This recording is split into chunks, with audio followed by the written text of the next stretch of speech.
Hello, you two. I'm glad you got my letter. Durin's awake and waiting on the bench over there. I'm here if you need help. Just give me a shout. Don't worry about us. We'll be fine. Oh, hey, you two. I just remembered what happened right before I passed out. Thanks for holding me back. I shudder to think what might have happened if you hadn't. I'm fine now. It's just... a lot of people seem to have forgotten me. Don't worry. We'll figure out a way to fix this. Why don't you start by telling us what happened? It felt so strange. After I realized no one recognized me anymore, I suddenly felt like I'd completely lost contact with my body. Abyssal power lies sealed within this body I inhabit. So when I lost my connection to it, I lost control of that power too. It wasn't until I heard everyone calling my name that I was able to reconnect with my body. You lost contact with your body? Does that mean there's something wrong with it?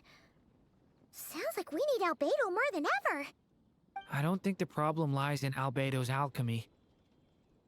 Huh. But then, why are people forgetting you? Guess that's what we need to figure out. That means we need Alice for sure. But it's been ages and she still hasn't been in contact.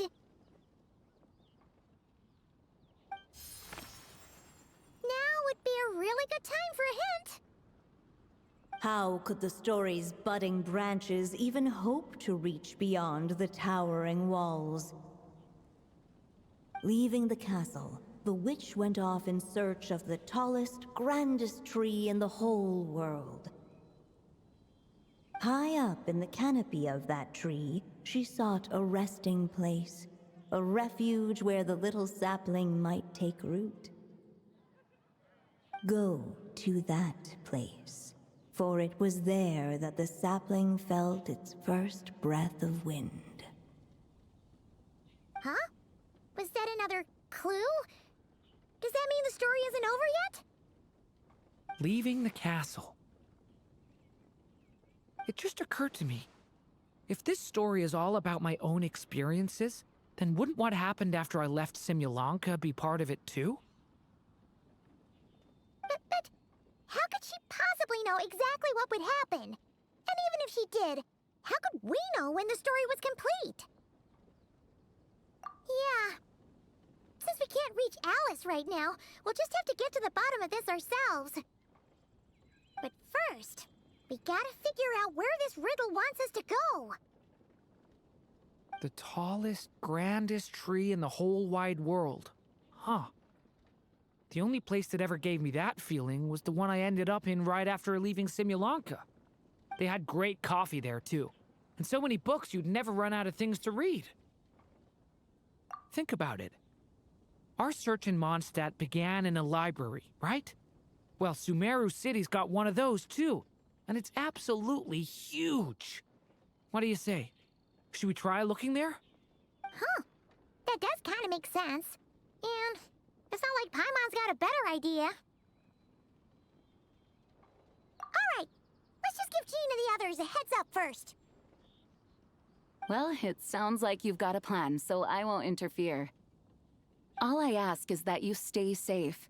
Albedo won't be back for some time, and until he is, we can't know for sure how dangerous Durin might be in his current state. I'm so sorry about what happened before. Believe me, I'm not blaming you, and neither is anyone else here. If anything, it's the opposite. We're all just worried about you. Worried? About me? Come with me. I want to show you something. As soon as they heard you were awake, they all hurried over to see how you were doing. You all came to see me? A little birdie told me you're working on finishing a storybook. So maybe all those people losing their memories is just a plot twist, waiting to be resolved. Miss Lisa, you always seem to know how to put my mind at ease. Please, everyone, don't worry about me. When I get back, I'll find a way to complete my mother's story, and the one we started, too.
Whew.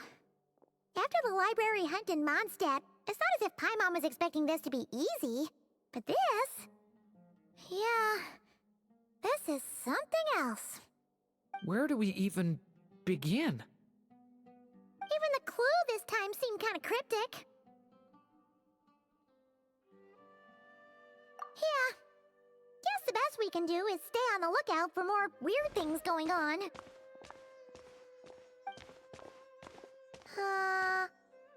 Huh? Sorry, what was that? I'm here to return Volume 5. According to the catalog, Volume 5 of this series is not available for loan. I can't accept the return of a book that was never checked out in the first place. Let me put it this way. My copy is complete. Yours, on the other hand, is missing large amounts of content. So you should swap it for mine instead. Sir, you have to understand. Managing a library is a serious business, and we have protocols in place for this kind of thing. I can't just replace an important volume in our collection based on nothing more than your word. Hey! Look what the Wandering Tom dragged in! Oh, it's you. And, what is it you're doing here? I'm a traveling scholar, as you know. Isn't a library the most natural place for me to be? Well, the last time we saw you was all the way in Notcry. Paimon just didn't expect to suddenly see you in Sumeru, that's all. There were some things I needed to come back and take care of.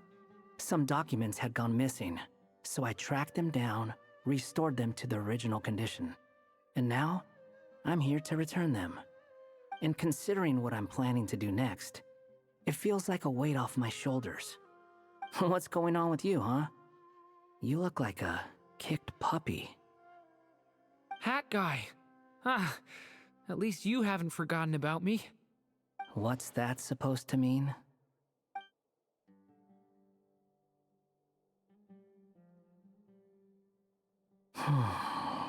So it's been getting worse.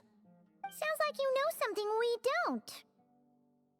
After he left Simulanka, he spent some time traveling Sumeru with me.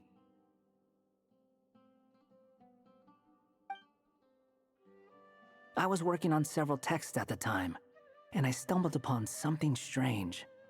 Anytime Durin of Simulanka was mentioned, before long, the record would disappear. Which means, all the remaining records on Durin are about the evil dragon that fell on Dragonspine. How did you even discover that? If I remember correctly, Hat Guy loved the time he spent in Simulanka so much that he started writing a travel log. That's besides the point. The fact is, you're not affected by the ley lines of this world. I'm sure you can grasp the implications of what that means. His case is different from mine.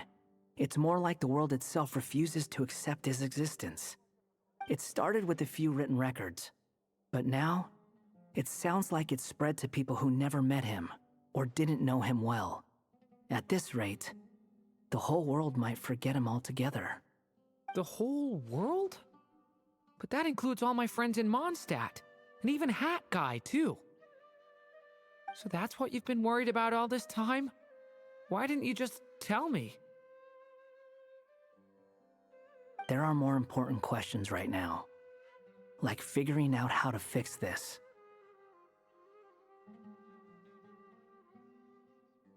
That mage clearly cared a lot about her child. She left that book behind for a reason. If you want answers, isn't that the place to find them? You think that didn't occur to us already? Problem is, we need to find the memory that unlocks the next chapter first. Mind if I take a look? I just want to know what secrets this book is hiding. Besides, I've run into a bit of red tape, so I've got time. Of course. Be my guest. So, the memory we've been looking for was about you all along?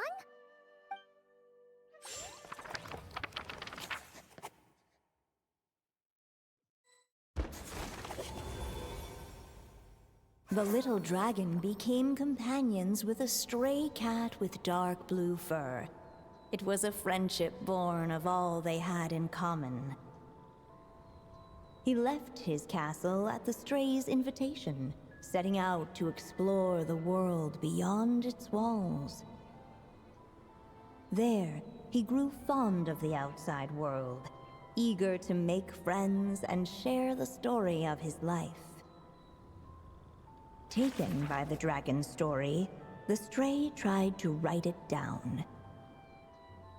But he soon realized that no matter how he tried, it would always warp into the evil dragon's tale.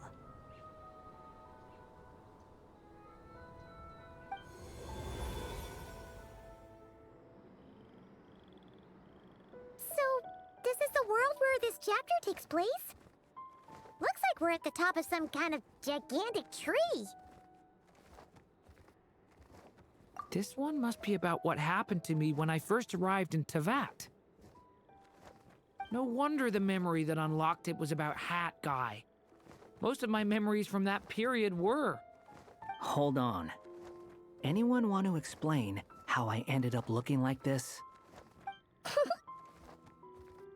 Maybe you've become a character in the story too. You see me as a stray cat? A wandering Tom, to be exact. You should count yourself lucky. Of all Durin's friends, your character is by far the most memorable. Maybe it's because I've known Hat Guy for longer, so my impression of him is more vivid than the others. Vivid?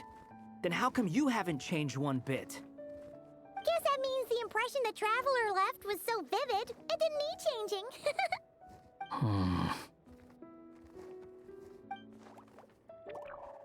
Hello, everyone! Ready for today's adventure? It's the storybook, Durin! Oh. So you're not playing yourself in this one? Does that mean the two of you have even more memorable roles to play? Where are we going today, kitty cat? Whatever. Just follow me. Same as always. Okie dokie! Can we chat along the way? If you have something to say, just say it. Was that seriously how the two of you communicated when you first got here? Yep. Anyway, how do we get ourselves out of here? Usually, the narrator gives hints to help us figure out what to do. Speaking of which, about time we got some of those, don't you think? The story's vines had woven themselves together into a giant tree, the boughs of which a little storyless dragon now paced, homeless among its leaves.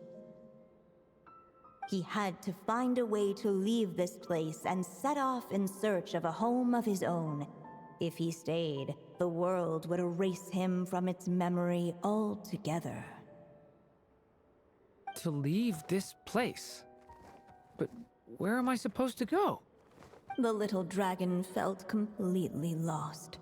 Just like the vines, the road ahead branched off into different directions, twisting and turning before disappearing into the mist.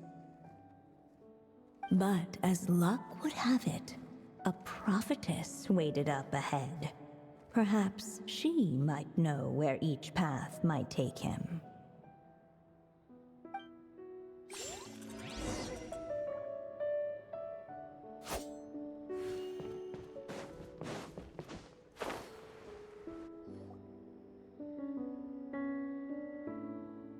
Oh, you must be the little lost dragon. It's true. My friends and I are lost. This meeting was no accident. The prophetess was in fact the seer witch, here to present her promised gift. The seer witch? Oh yeah! That's Mona's teacher, right? The old hag?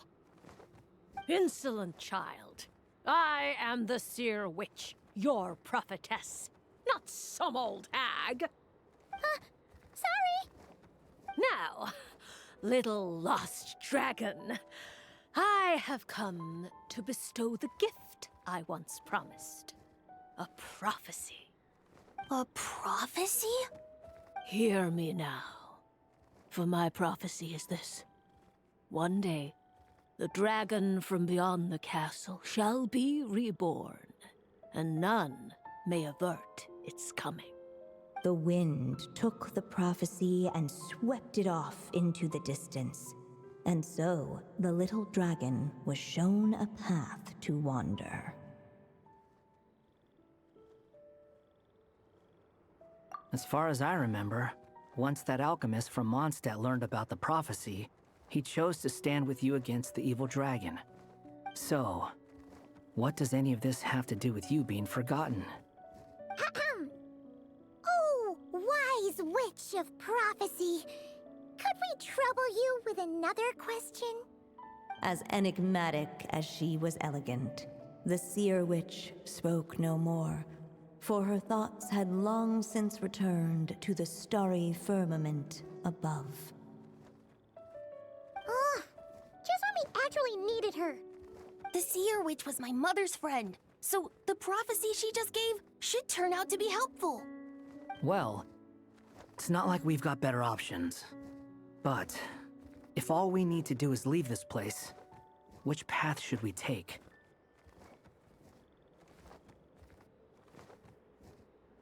Why don't we take a look around?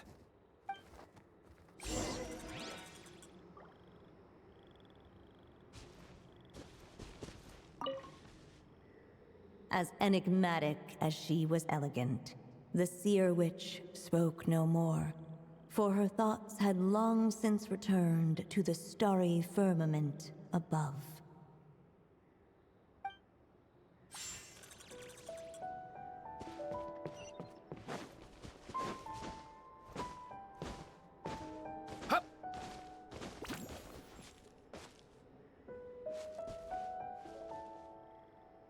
Unless the little dragon kept moving, eventually he would be forgotten. Looking back the way he had come, the little dragon saw a gentle glow, a warm light that reminded him of somewhere familiar. The castle his mother had built for him still stood tall as ever, and in the paradise behind its walls lingered many joys of the past. Its gates were always open for him, a haven where no tales of wicked dragons were told.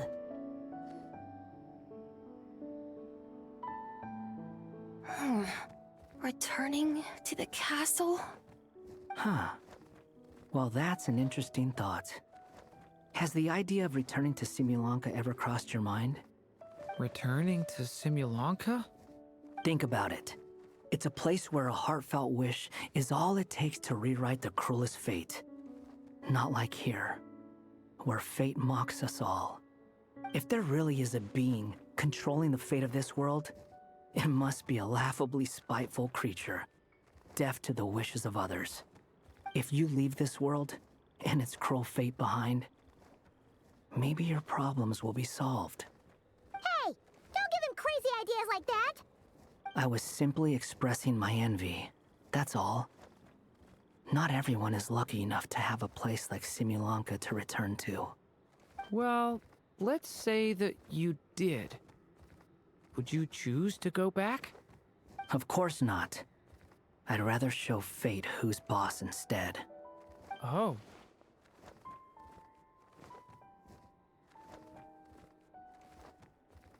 I just need some time to think this over.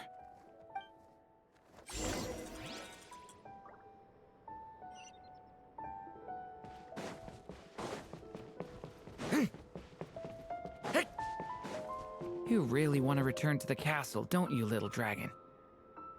When you're there, no problem ever feels too big for you to solve. Yeah, I guess I do feel that way sometimes.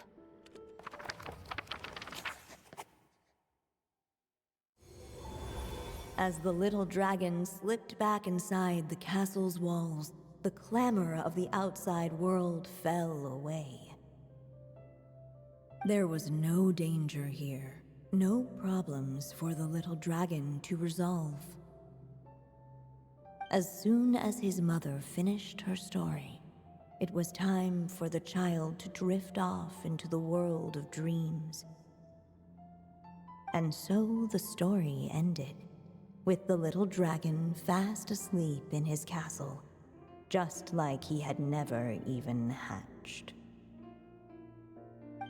What's going on? I feel so weak. Hey, what's happening? Durin, wake up! But this can't be how it ends. Durin promised to bring back everyone's memories. There's no way he'd accept an ending like this.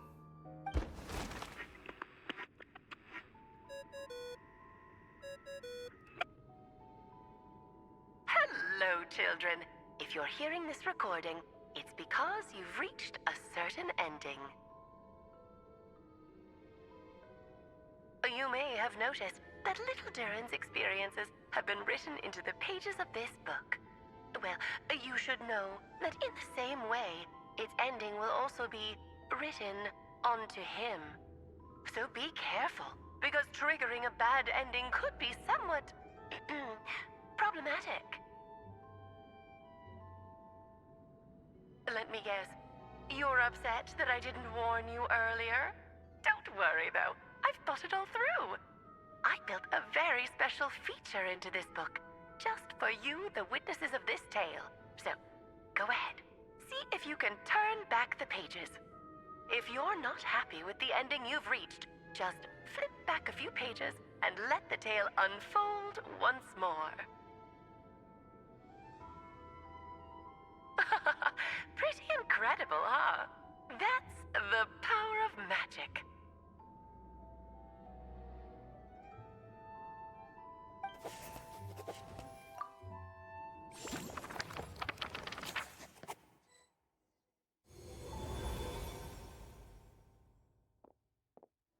Ugh!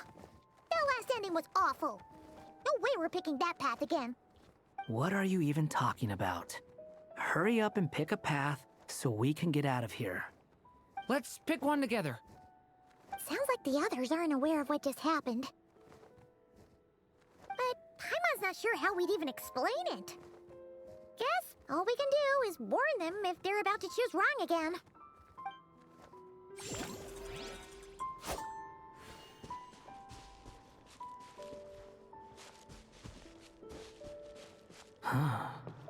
Looks like there's another path over here.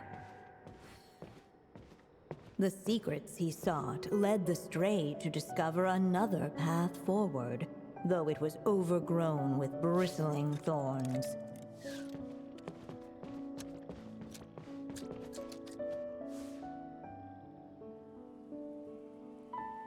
It seemed to lead away from this place, but each time he tried to follow it, the branches of the tail sent him back to the start.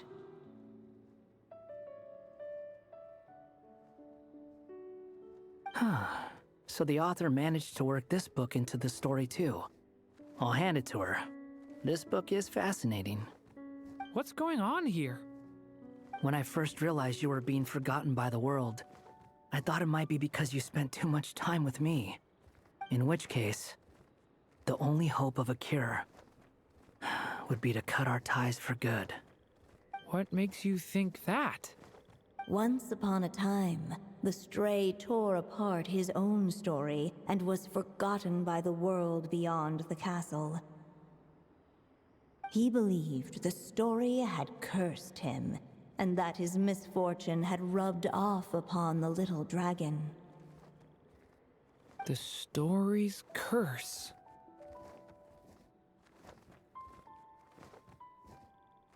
It was just a suspicion before.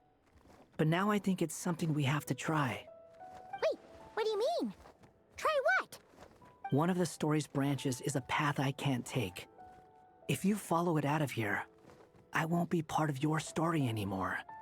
Considering what the strange magic in this book is capable of, making that choice could cut our connection once and for all. As long as there's a chance it might work, it's worth a try.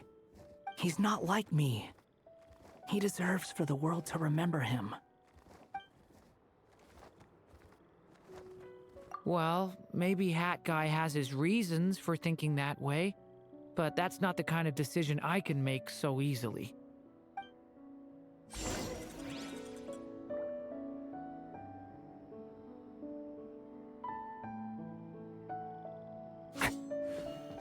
It's what my stray cat buddy thinks is best anyway. Hat Guy. It's worth a shot. Just don't let this world forget who you are.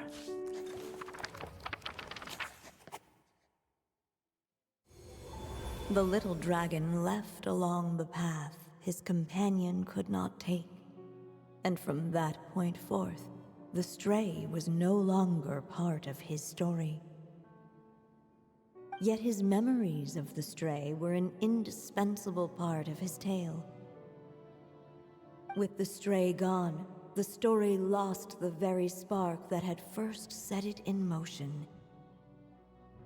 In the end, the little dragon's story faded into nothingness, and in the world beyond the castle, only the evil dragon's tale endured. Who am I? Is this me? And so the story ended, with the little dragon fading from sight, leaving nothing but the evil dragon's shadow in his place. Oh no! But Durin! Ugh! Way to go, Hat Guy!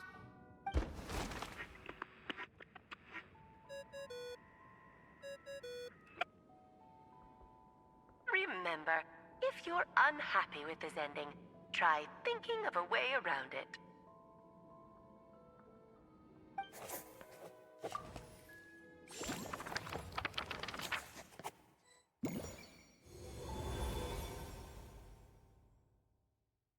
Uh-oh.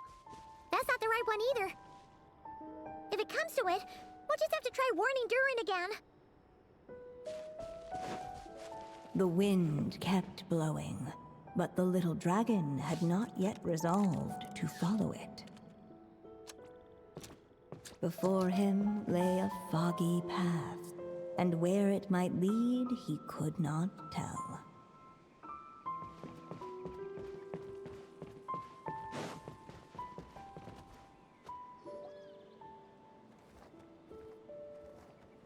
If If we go this way, we'll be heading back to Mondstadt, just like we planned. Out of all the options so far, this seems like the safest, right? At least we know what happens next. He helps stop the evil dragon from returning, gets a new body, makes a whole bunch of friends, who all just forget about him. But you didn't forget, Hat Guy. I'm just saying, choosing this path wouldn't solve the main problem. You'd still end up being forgotten. Huh. I'm not against choosing this path. I just wonder what secrets it might be hiding. Let me think about it.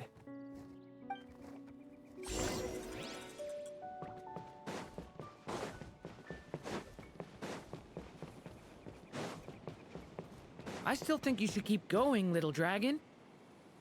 If you leave the castle, you can accomplish something amazing and make a bunch of friends along the way. Really? Then let's go! Unable to preserve his story, the little dragon wandered astray. Fortunately for him, a certain prophetess had left behind a prophecy to guide him.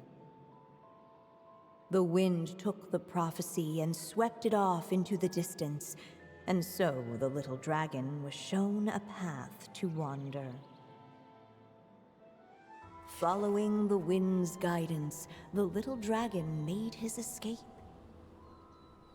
In turn, the prophetess affirmed the little dragon's choice, leaving an extra secret as her parting gift. Now that you've made up your mind, I shall keep my promise by explaining Fate's little trick. Long, long ago, the gods of the high heavens gave the world outside the castle a magic of its own. They called it storytelling. It was a magic of almost unshakable power that governed how people met, grew close, and understood one another. Each person had a story meant for them and them alone, one whose ending was written in the heavens long ago. In truth, your story and the evil dragons are simply two versions of the same tale, and that is something the magic of storytelling cannot abide. Beyond the castle's walls, your story cannot take root, for the evil dragon's tale has done so already.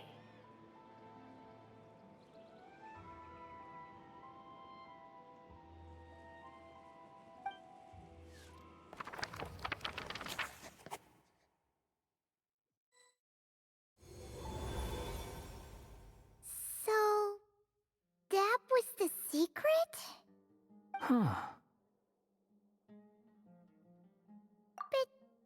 But what does that mean?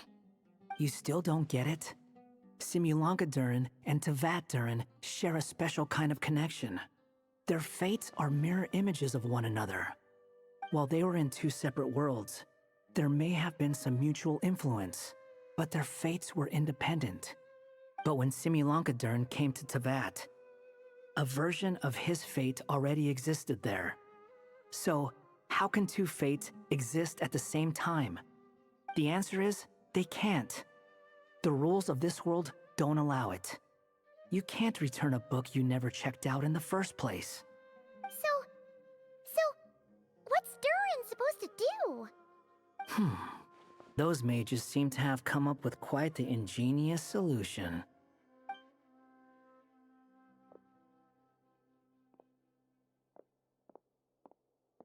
I'm here to make a return. As I said, there's no record of Volume 5 of this series ever being checked out. Then just think of this as Volume 6. Based on what I know, the author was planning on publishing another volume anyway. The catalog does have a slot reserved for Volume 6. So, this is it? Sure, let's go with that. All you need to know is, I'll be the one writing this series from now on. You... What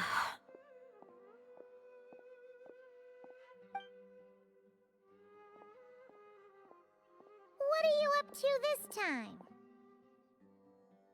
Remember the red tape I mentioned before? Well, I just took care of it. Now, I guess you'll be off to see your alchemist friend? It should be pretty obvious by now. He has the answers you're looking for. Well, we do have a whole bunch of things to confirm with Albedo, that's for sure. But didn't Jean say he'd be gone for quite a while? I'll join you. Just let me know when it's time to go. Hat guy? Don't sound so surprised. I'm part of this story too, aren't I? I'm just playing my role. Well, yeah. But it's not that. I just feel like you want to help, but something's holding you back. When I first realized you were being forgotten by the world, I thought it might be because you spent too much time with me. I even thought cutting our ties might be the only way to fix it. Why would you think that?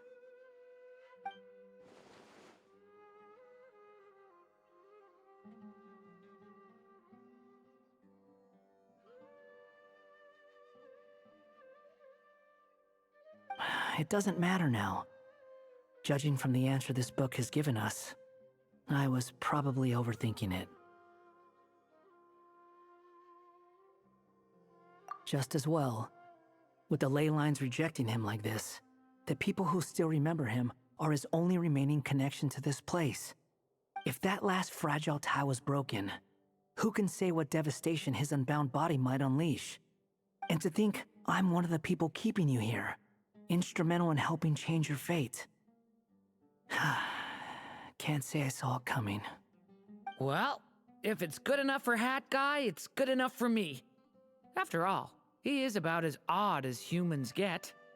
Excuse me? With some people, even if you try asking a simple question, they'll always give you a complicated answer. And the more you ask, the more complicated it gets.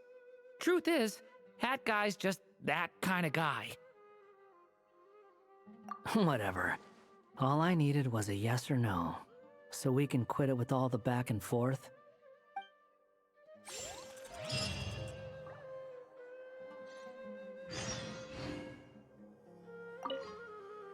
If you feel like stepping back into the story, just come find me. I'm sticking around for the next few days. So, when it's time to go, you know where to find me.